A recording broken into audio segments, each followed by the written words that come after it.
Illustration. Two coils have a combined resistance of the 25 ohm when connected in series. Let I say there are two coils having the resistance R1 and R2. When they are connected in series, it will be R1 plus R2 equal to 25 ohm. And a resistance of 4 ohm when connected in parallel. We know 1 upon R equal to 1 upon R1 plus 1 upon R2. So 1 upon R1 plus 1 upon R2 is given by 1 by R. 1 by R is given to us, that is 4 ohm. What is the resistance of each coil? We have to calculate the value of the R1 and R2. Take LCM here. LCM is R1 R2.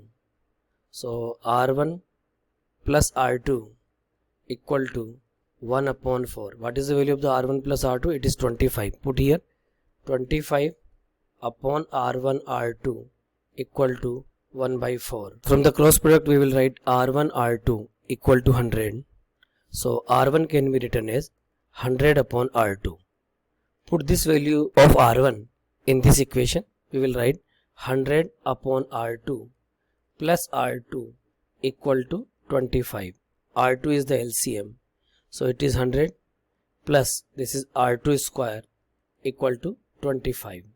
Cross product we will write 100 plus R2 square equal to 25 R2. Rearrange R2 square minus 25 R2 plus 100 equal to 0. 25 we get two product. It is R2 square minus 20 R2 minus 5 R2 plus 100 equal to 0.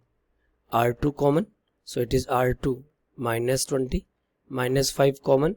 Again R2 minus 20 equal to 0. So there are two factors, R2 minus 20 and R2 minus 5 equal to 0. So we can write value of the R2 is 20 or 5. When R2 is value 20 or 5, we put here, we can write R1 equal to 25 minus R2.